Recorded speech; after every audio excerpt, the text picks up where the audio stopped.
Hello and welcome to Grocer Pod. My name is Kosednar. It's a very special episode today. This is the 103rd episode of Grocer Pod, and I wanted to celebrate the milestone. Before we get to the celebrations, please remember to subscribe to Grocer Pod. Subscribing means new episodes will be downloaded for you automatically. You can find Grocer Pod on Apple Podcasts, Google Music, Spotify, Stitcher, or any other platform you use. Now, I know some of you may have some questions, like, are you really done with Innovation Showcase content? Or, I counted and there are 111 episodes in the archive. Can you not count? Why 103 episodes? That's pretty strange. Believe it or not, the Innovation Showcase does play a role in all of the answers to those questions.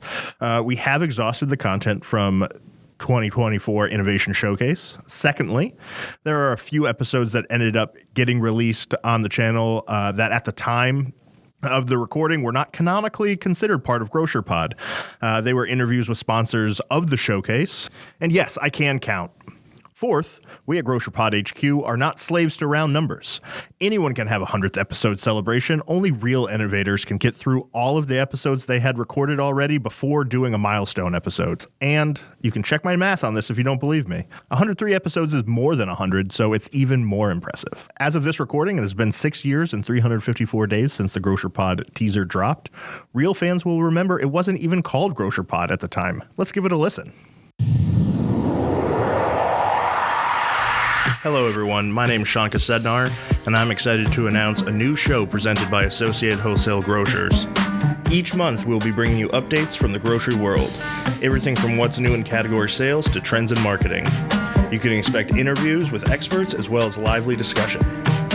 We wanted to create yet another resource for our retailers to improve their business.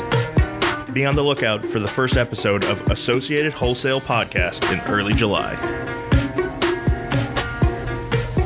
That deep house music was a terrible choice. 2017 was a weird time, folks. A month later, July 16th, 2017, the first episode of Associated Wholesale Podcast dropped, and we were off and running. For those of you that don't know how the show came to be, attend the tale of Grocer Pod. At the time, I was in charge of the email marketing program. That led me to an annual WordPress conference here in Kansas City. One of the sessions I attended was on podcasting. I thought a podcast could be a helpful companion to the marketing emails I was sending to members. These emails were promoting programs that the marketing department offered. The idea was to create an additional channel to get information to member retailers. I thought that some portion of the audience wasn't in front of a computer all day. Listening to a podcast is much more passive than reading an email, so people can do it while they're driving between stores, for instance. My first degree was in broadcasting, but I've always been drawn to the production side. I never really had dreams of being an on-air talent. My thought was that I would produce the show. I would find the guests, write the questions, handle all the technical elements. I pitched it to Kate Favreau, who even in 2017 was seemingly involved with everything here at AWG. She told me that I should do it, and since she was my boss at the time, I listened. Heather Standifer was the first guest to appear on the show. It sounded like we were recording inside of a fishbowl. We talked about how retailers could compete in an increasingly digital marketplace. That would not be the last time this topic was covered on Grocer Pod. Let's give it a listen. Now we're here with Heather Standifer, Category Manager. Heather, could you just describe what it is you do here at AWG?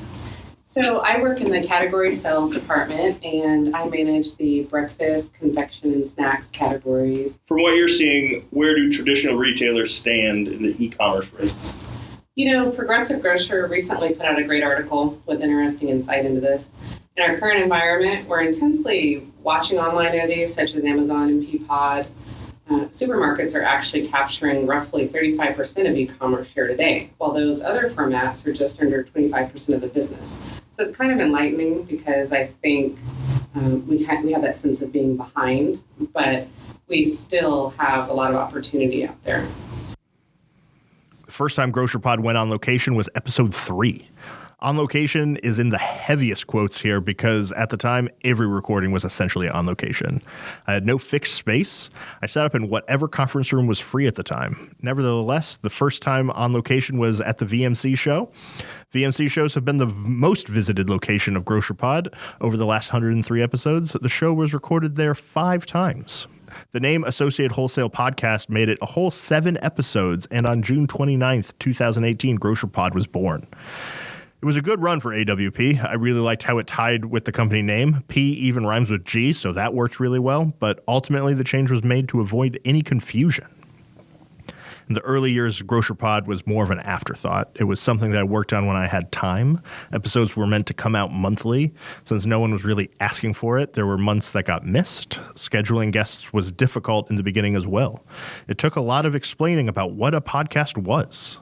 That being said, the guests who were willing to come on have been great. I can't thank them enough. We've had 167 guests on the 103 episodes. Carrie Berger from Crossroads has been the most frequent friend of the show. Carrie appeared 4 times over the last 7 years. Whenever Carrie comes to the studio, we usually end up recording multiple segments for the Crossroads website. This makes it really easy to turn some of those into episodes as well. April 22nd, 2020 saw David Smith take the reins of Grocer Pod for the first time. The early days of the COVID-19 pandemic created the need for rapid communication from AWG Support Center. We were making video after video, but that wasn't fast enough. David wanted to be able to communicate more nuanced information at a faster pace. Well, this is David, and today I'm with Donnie Rouse. Donnie's the CEO of Rouse Markets. Today, I've got a few topics I'm going to be discussing with Donnie because there's a tremendous amount of change that's going on due to this COVID-19 crisis. So welcome aboard, Donnie. Hey, thank you for having me. Hey, one thing that I guess as we look back at these crazy last 4 weeks, what do you feel that you did and your company and your teammates did that differentiated you and your business in a positive way? Well, I think it's more something that our family decided to do for our team members that we got a tremendous amount of positive reaction from. And that was really announcing that we're going to close our stores on Easter Day. Typically, we're open most of the day, and that we're going to make Easter an additional paid holiday to the other holidays that we have paid throughout the year. We also skipped. We're unable to take our quarterly inventory and our period inventory, but we went ahead and paid out bonuses for our department managers and store managers anyway. We just felt like they were going to, achieve most of their potential bonus payouts. So we went ahead and paid that to get them some extra cash in their pockets. And then at the end of April, we'll be paying out a bonus for our part-time and full-time hourly workers as an essential worker bonus. And we received so many different phone calls and emails and talking to the team members in the stores that we really showed that team members are happy and proud to be in the stores and excited to service our customers at this time. Over the next 18 months, David hosted 31 episodes of Grocer Pod. The early part of 2020 was the first time the show aired weekly. I think these conversations were some of the best in the show's run. I know I learned more about the grocery industry than I ever had simply by listening to him talking to his guests. I truly can't thank David Smith enough. It's no surprise that the popularity of Grocer Pod skyrocketed after he started hosting the show. It showed everyone inside the building what Grocer Pod could be. Shortly after David started hosting, I got a new position inside AWG. No longer was I doing email marketing. Now I was the photographer and videographer. Learning the new position along with a return to the office meant lots of new photo projects. The supply chain issues started to subside, and David's request for new episodes saw Grocer Pod return to monthly and then less than monthly episodes. The appetite was still there from the audience, though. Every time I saw AWG board member Jeff Strack, he would always ask me when new episodes would be coming out. April of 2023 was when I moved Grocer Pod to my main focus. Episodes have been coming out roughly every week for a little over a year now. I have really enjoyed growing Grocer Pod from nothing, and I feel a sense of pride when I look at what it's become. Thank you to everyone who has helped make that possible. I look forward to the next 103 episodes. Thank you all for listening to me talk about me. We will be back to regularly scheduled content next week. Please remember to like and subscribe to Grocer Pod. That way you can stay up to date on all the latest things going on around AWG. And until next time, this has been Kosednar for Grocer Pod.